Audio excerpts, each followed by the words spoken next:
Shalom, shalom peuple de Dieu, shalom. Que la miséricorde, les bienfaits de notre Elohim, de notre Adonai reposent sur vous et que la justice du Mashiach vous accompagne tout au long de cette semaine. Amen. Amen. Je suis content une fois de plus d'être avec vous, parmi vous, et je rends grâce au Seigneur pour tous ceux-là qui nous écoutent et pour ceux-là qui nous encouragent, surtout pour ceux-là qui sont bénis.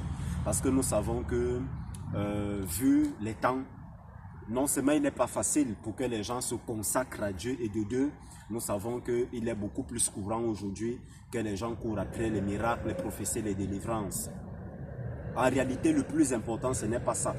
Parce que nous savons que, par la grâce de Dieu, si nous organisons des programmes de délivrance et de prophétie, les gens vont affluer.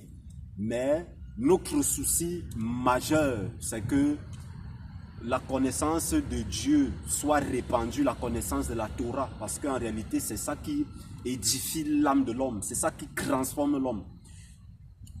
On a l'habitude de dire que celui qui est pauvre, en réalité, ce n'est pas celui qui manque de l'argent, mais c'est celui qui manque la connaissance, c'est celui qui manque d'instruction. C'est ça le pauvre en réalité. Et il en va de même avec les affaires spirituelles. Lorsque vous voyez par exemple les nations avoir les difficultés dans l'avancement, les programmes d'ajustement, que ce soit dans les programmes de maintien, les programmes etc., je tais beaucoup de noms, c'est tout simplement parce que les civilisations ou alors la plupart de ces pays qui sont en proie à ce qu'on va appeler la corruption, ils sont en proie à ça tout simplement parce que le plus grand nombre d'individus n'ont pas accès à l'information. Et laissez-moi vous dire que l'information, c'est quelque chose pour lequel les nations se bagarrent sur la terre. Parce qu'il y a des États qui sont hyper développés dans la collecte des informations et dans le contrôle. Vous devez donc comprendre que l'information est capitale. Dans le livre, par exemple, de Bereshit, c'est-à-dire de Genèse, chapitre 3, vous allez voir une drôle d'histoire au sujet d'Adam et de Ève. Adam et Ève ont péché, mais vous allez vous rendre compte que le problème avec Elohim, lorsqu'il se manifeste, ce n'était pas trop que Adam et Ève ont péché, parce que il a posé la question à Adam et à Ève, où êtes-vous? Ce n'est pas qu'ils ne savaient pas où Adam et Ève se trouvaient, mais Adam a répondu en disant, j'ai entendu ta voix Seigneur et je me suis caché. Alors qu'est-ce qui s'est passé? Ce qui s'est passé, c'est que Dieu, son problème n'était même pas trop que Adam et Ève ont péché, mais il a dit, qui t'a appris que tu as péché? Donc ça veut dire l'information a un rôle majeur pour la construction d'un individu, pour son édification, pour l'avancement d'une nation, pour parer les possibilités des attaques terroristes dans les pays développés en tout cas. Mais nous bénissons le Seigneur que par sa grâce, par sa miséricorde, je veux dire, l'information spirituelle sera également répandue dans vos cœurs. Aujourd'hui, je voudrais qu'on essaye un peu d'aborder la question de la discipline. Parce que j'aimerais, par la grâce de Dieu, que les gens comprennent. Quand on parle de discipline, vous entendez beaucoup parler de discipline dans les églises. On vous dit il faut être discipliné. On vous dit qu'aucun homme ne peut aller dans la vie sans être discipliné.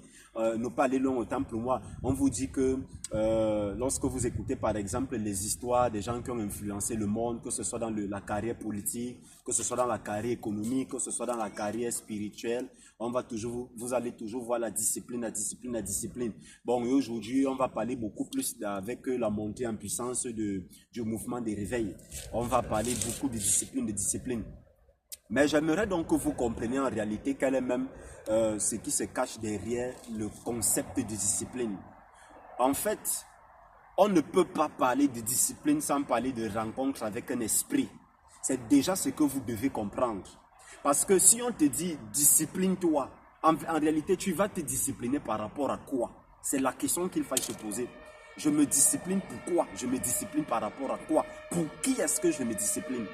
Vous devez comprendre qu'en réalité, si tu te disciplines, c'est simplement parce que tu veux faire allégeance ou alors c'est parce que tu veux honorer une entité spirituelle. Et lorsque tu vas te mettre dans les dispositions de l'entité spirituelle va également te récompenser, que ce soit par exemple en termes de puissance, que ce soit par exemple en termes de pouvoir économique, ou alors que ce soit en termes de pouvoir politique. Parce que c'est comme ça que ça marche. Et je vais donc vous prendre une histoire dans le livre des Juges. à partir du chapitre 13, pour que vous essayiez un peu de comprendre ce qu'on entend par discipline. C'est bien beau. Il faut... bon, déjà, vous savez que je n'ai personnellement aucun problème avec, avec le jeûne. Déjà, beaucoup parmi vous, vous savez que par la grâce de Dieu, nous sommes des gens qui jeûnons beaucoup. Nous avons grandi dans des écoles de ministère et dans des écoles de discipline où le jeûne, c'était notre nourriture, que ce soit la prière. Mais maintenant, vous devez comprendre que après tout ça, il devrait avoir, je veux dire, un objectif, un but. Tu jeûnes beaucoup, d'accord, tu jeûnes beaucoup, pourquoi? Tu pries beaucoup, d'accord, tu pries beaucoup, pourquoi? Mais il faut savoir que les activités spirituelles que tu entreprends n'ont de résultats et d'impact que lorsque une entité spirituelle s'est manifestée à toi. Parce que la manifestation d'une entité spirituelle, en réalité, est le signe que cette entité spirituelle te mandate pour accomplir une tâche particulière dans une maison ou dans une famille, ou dans un contexte politique, ou dans un contexte économique, ou alors dans un contexte spirituel. Vous devez comprendre ça. Toutes les écritures sont jalonnées des individus qui ont accompli des exploits.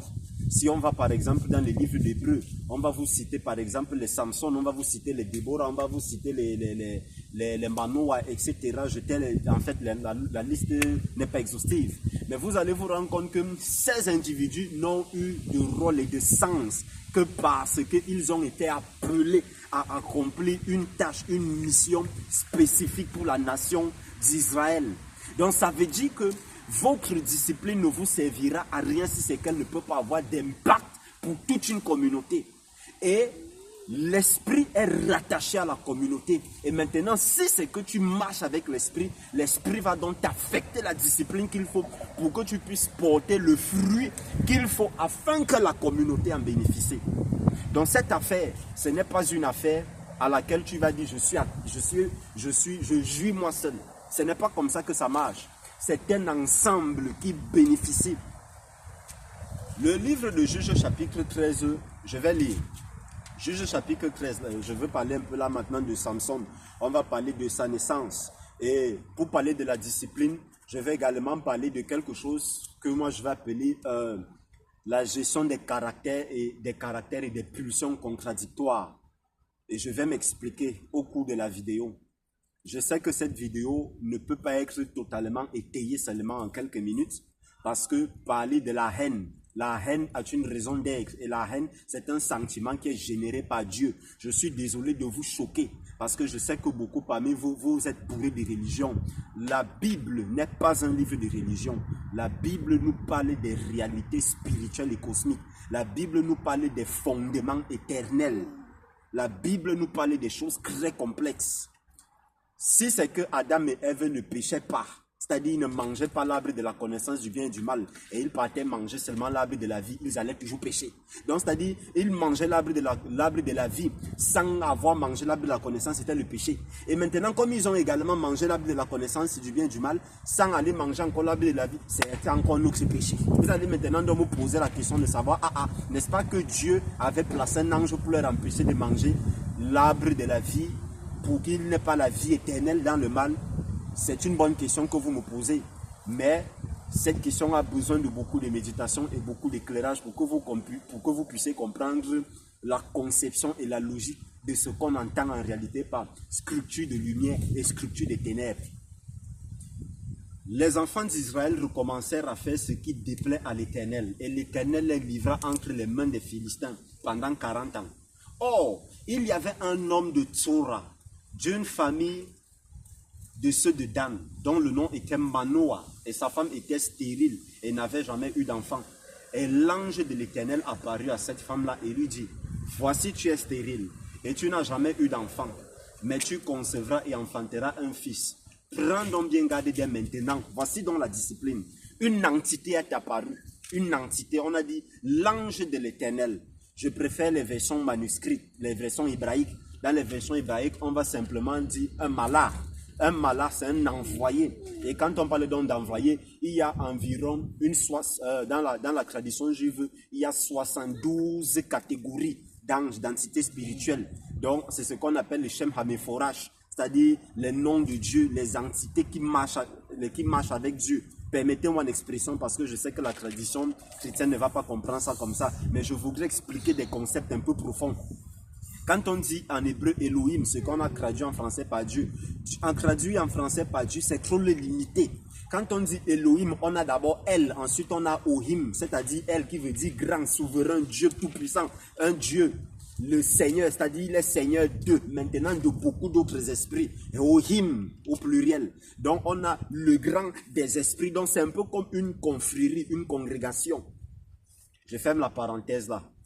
Mais ce que je voudrais que vous compreniez, c'est que quand on dit le malach, c'est un envoyé, ça peut être un Irim Kadishim, ça peut être un Teraphim, ça peut être un Ketuvim, pas un Ketuvim, ça peut être un Nophanim, ça peut être un Kadish, ça peut être un archange, ça peut être, je vais encore prendre, ça peut être une entité, peut-être parmi les vieillards, les 24 vieillards, ça peut être une entité, bref, etc., etc., etc. C'est tellement vaste, il y a tellement beaucoup de choses à dire dessus.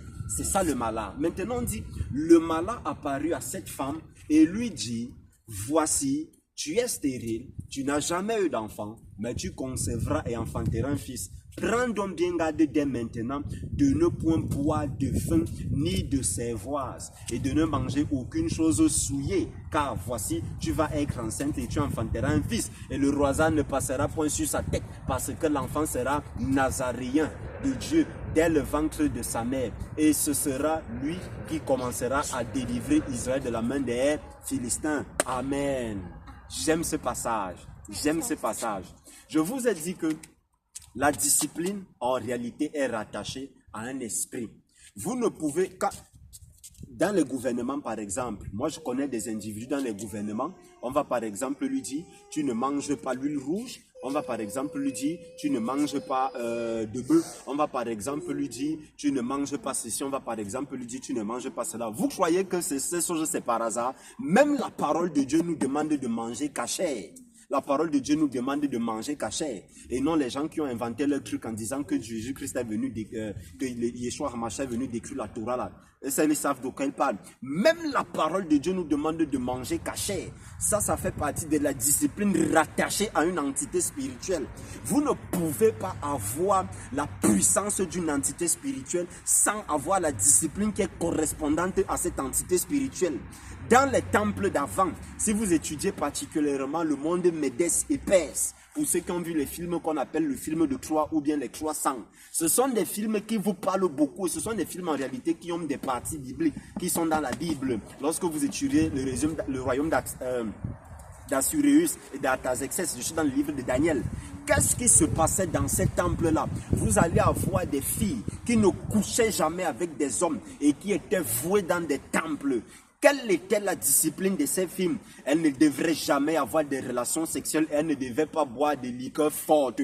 Pourquoi? Parce qu'on savait qu'à un moment donné particulier de l'année, il y avait un rituel qu'on était supposé faire avec certaines positions de la lune et du soleil. Et maintenant, ça allait faire manifester une certaine puissance. Et ces filles allaient avoir des oracles. Et elles pouvaient dire des choses qui vont se passer sur le monde. Vous entendez un peu ça? Aujourd'hui, la faiblesse avec le monde chrétien, c'est que le monde chrétien ne réalise pas que la Bible est essentiellement spirituelle. Quand on vous parle de spiritualité, vous devez comprendre qu'en réalité, marcher avec les esprits vous implique des choses, ça vous implique des sacrifices. Yeshua HaMashiach vient dire, mon joug est doux et léger. Et les gens ont mal compris le joug de Yeshua en disant, il est doux et léger.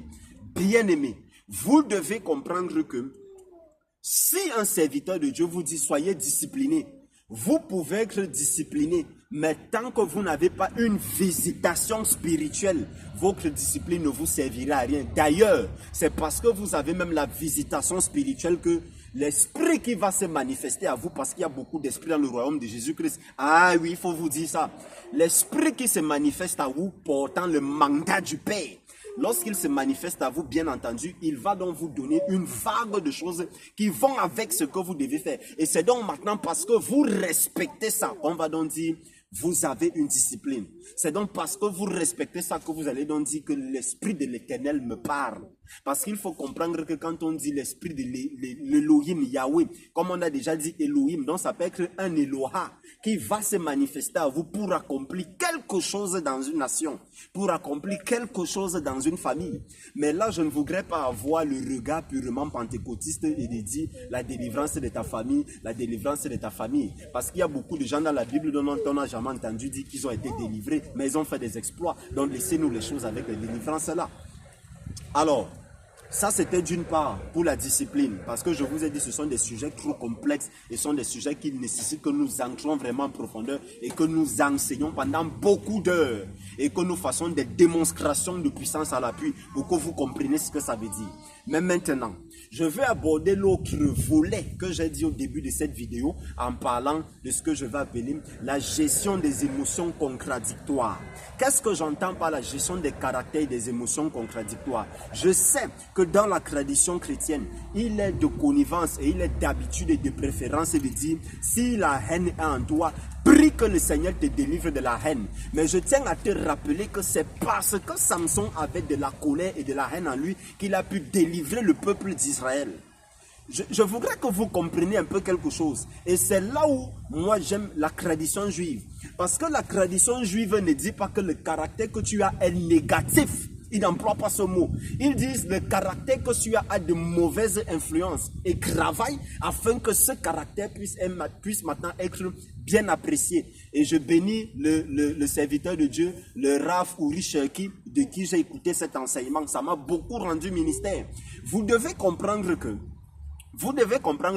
tout ce qui est à l'intérieur de vous est bon, même si c'est négatif, parce que chaque chose a un rôle. C'est maintenant à vous d'avoir ce que je vais appeler le juste équilibre, le juste milieu, pour pouvoir dire j'utilise telle chose, j'utilise telle chose, sans que pour autant vous ne soyez déstabilisé. Samson est un personnage sur lequel les gens se sont beaucoup appuyés pour dire que oh, Samson a perdu les sons. D'ailleurs, lorsque Dieu vous a oint, vous a réellement oint, cette notion de perdre l'onction là, je doute fort, ce sont des choses sur lesquelles nous reviendrons, parce que je sais que ce sont des enseignements qui datent depuis la nuit des temps,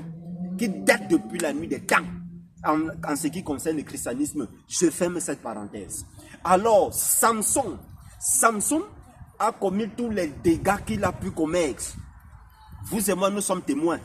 Beaucoup d'enseignements ne cessent de dire que Samson, oh, il a péché, oh, Samson ne marchait pas dans les voies de Dieu, c'est pour ça qu'il a perdu l'onction. Bien aimé, comme vous dites qu'il a perdu l'onction, d'accord, pourquoi les cheveux de Samson ont donc repoussé? Si c'est qu'il a perdu l'onction, les cheveux ne devaient pas repousser tout simplement. Vous devez donc comprendre que ce qu'on appelle l'onction, c'est-à-dire Dieu vous mandate, c'est-à-dire, j'aime l'expression hébraïque Mashiach. Quand on dit Mashiach, vous devez comprendre que ça veut dire Dieu est en vous. Et Elohim en vous veut dire vous devez faire une tâche. Ça veut dire, peu importe le genre et la qualité de boue dans laquelle vous allez vous retrouver, cela ne dépend pas de vous, cela dépend de l'onction du Mashiach en vous. Maintenant, vous devez donc aussi comprendre que la manifestation de l'entité spirituelle qui doit marcher avec vous, conformément à ce que l'Éternel voudrait que vous fassiez, va donc vous associer et va vous conférer la discipline qu'il faudra donc. Et c'est donc cette discipline qui va donc faire en sorte qu'on dise que vous êtes donc en train de marcher dans un certain sentier. Ce que les gens ont donc appelé la sanctification. Et laissez-moi vous dire en fait que la sanctification n'est même rien d'autre que travailler pour faire en sorte que votre âme puisse se détacher des influences matérielles et pour qu'il puisse comprendre sa mission de base. C'est ça même la sanctification. J'ai fermé la parenthèse de la sanctification parce que pour parler de la sanctification, je serai obligé de faire appel à la notion d'appel. Excusez la tautologie. Ce qu'on a dit aujourd'hui, Dieu t'appelle, tu as un appel, et puis bref, il y a tellement de choses à redire, il y a tellement de choses qu'il faut prendre la peine. Vous comprenez? Je prends par exemple ce qu'on appelle la haine. Vous allez me dire que la haine est mauvaise. C'est vrai. Je suis d'accord avec vous. Si vous me donnez les exemples où la haine est à l'origine des empoisonnements et des meurtres partout, je suis d'accord avec vous. Mais laissez-moi vous dire en réalité que si c'est que vous ne comprenez pas en réalité le but et le fondement de la haine, ça veut dire que vous serez toujours victime dans des influences négatives de la haine. Vous savez pourquoi les gens n'ont pas les mêmes points de vue sur la terre? C'est pour garder un certain équilibre. Et Dieu va toujours veiller que ce soit ainsi. Je suis désolé de vous le dire. Nous ne pouvons pas tous être d'accord sur les mêmes choses. Même les enseignements que nous faisons, même comme nous avons passé le temps à étudier dans les traditions juives, à étudier à gauche, à droite, les gens ne seront pas toujours d'accord avec nous. Là n'est pas la question, le problème. Le problème c'est quoi? Le problème c'est qu'il faudrait que vous soyez convaincus de ce que vous comprenez. Parce que c'est parce que vous êtes convaincu de ce que vous comprenez que vous pouvez avancer. Si c'est que vous écoutez le point de vue d'un autre, il peut arriver que vous changez d'idée, que vous changez de point de vue. C'est ça qui est dangereux. Et quand vous nous voyez dans les travaux de vulgarisation de la Torah et de vulgarisation des mystères de la parole de Dieu, c'est parce que nous voudrons simplement faire briller dans vos âmes des étincelles lumineuses. Et maintenant, donc, à partir de ces étincelles lumineuses, vous pourrez donc maintenant être approfondi dans un certain nombre de choses.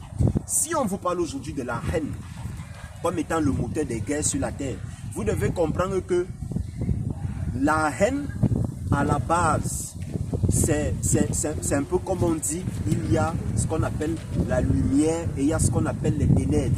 Ces deux entités cohabitent. En fait, ce ne sont pas des entités, mais vous devez comprendre que ce sont des systèmes. Ces deux systèmes, je ne parle pas des systèmes terrestres là maintenant, je parle des choses un peu plus élevées. Vous devez comprendre que ces systèmes en réalité sont là interagissent de façon permanente. Pourquoi? Simplement parce que pour que le monde puisse être comme il est et simplement pour que tout le monde ne puisse pas aspirer vers une seule chose. C'est-à-dire pour que tout le monde ne puisse pas être tiré dans une seule direction. Parce que si nous tous nous sommes tirés dans une direction, il y aura un problème de ce que je vais appeler dépolarisation. Et lorsqu'il y a la dépolarisation, ça fait en sorte qu'on ne peut plus comprendre par où est le bon chemin. Donc ça veut dire que c'est parce qu'il y a les ténèbres que je comprends la valeur de la lumière. Je ne sais pas si on se comprend un peu. C'est parce qu'il y a la lumière que je comprends que les ténèbres ne sont pas bonnes. Je ne sais pas si on se comprend. Je sais, ce sont des notions qui sont un peu complexes, je sais. Et je voudrais vous faire comprendre que tout ce que vous avez en vous comme mauvais caractère, nous appelons ça mauvais caractère parce que nous nous définissons par rapport à quelque chose par rapport à une étiquette que les serviteurs de Dieu nous ont déjà donnée dans la société ou par rapport à l'église. Parce qu'on va vous dire qu'un bon chrétien, c'est celui qui ne se met pas en colère. Qui a dit ça? C'est faux! On va donc dire quoi de Yeshua HaMashiach qui se mettait en colère jusqu'à taper les gens dans le temple, jusqu'à détruire les tables des changeurs. Vous appelez ça comment? Vous allez même entendre des gens qui vont même venir vous dire qu'il n'a jamais péché. Et je suis même choqué même de dire aux gens, vous allez entendre, on va dire que la colère est un péché. Ok, allez donc dire à Jésus-Christ qu'il a péché. Parce que les gens ne comprennent pas ce qu'ils sont en train d'enseigner. Les gens ne comprennent pas ce qu'ils enseignent. Les gens ne comprennent pas ces textes. Et ça aboutit à tout ce qu'on aboutit là. On va vous dire que l'un chrétien doit être mou, il doit être nonchalant. Si on les gifle, il doit aussi présenter l'autre jour. Les gens interprètent mal allez dans la tradition juive, étudier ce qui veut dire, on vous gifle sur la joue gauche, vous présentez la joue droite, vous aurez honte des enseignements que vous faites. Serviteur de Dieu, vous aurez honte. Vous allez comprendre que ça n'a rien à voir avec ce que vous enseignez. Bien-aimés, vous devez comprendre que ce livre est dans un contexte et est dans une tradition.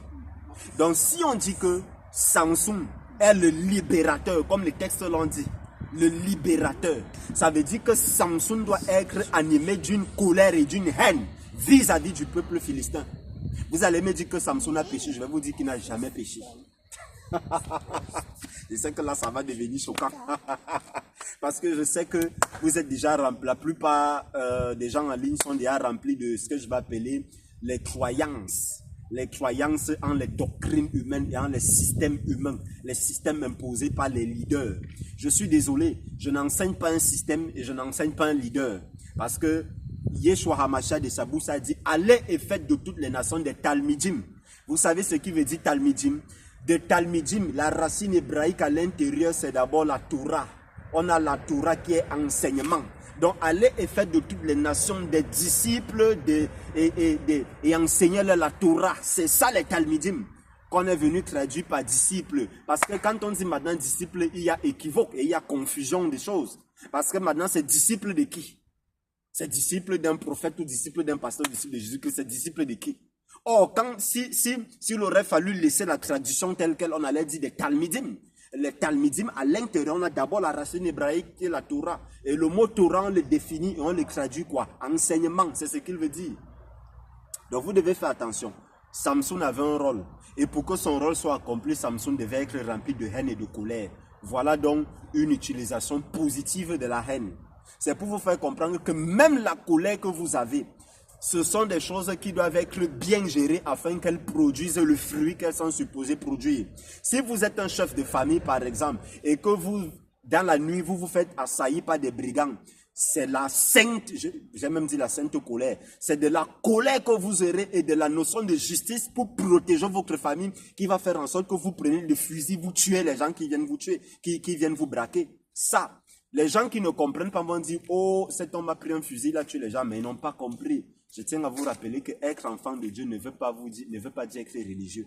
Il y a une grosse différence entre un religieux et un enfant de Dieu. Il y a une grosse différence entre ceux qui suivent le système établi par des hommes églises et ceux qui suivent vraiment les enseignements de Jésus-Christ, de la Torah, de Yeshua Mashiach. Il y a une différence entre ceux qui sont à la recherche de la vérité et ceux qui disent, bah, je m'en fous. Moi, il passe seulement à l'église, j'écoute ce que le pasteur a dit et le site me suffit. Be careful. Be careful. En bon entendeur, salut. Je vais arrêter la vidéo à ce niveau. J'ai juste évoqué des notions. Je n'ai pas développé des notions. Je ne suis même pas du tout allé en profondeur. J'ai simplement évoqué la notion de discipline et la notion de gestion d'émotions négatives pour vous faire comprendre que c'est un tout et c'est un ensemble. J'espère que tu as été béni. Si tu as été béni, je t'en prie, like la vidéo, partage la vidéo et que le Seigneur te bénisse, qu'il te bénisse abondamment, toi ainsi que toute ta famille. Shalom, shalom, shalom.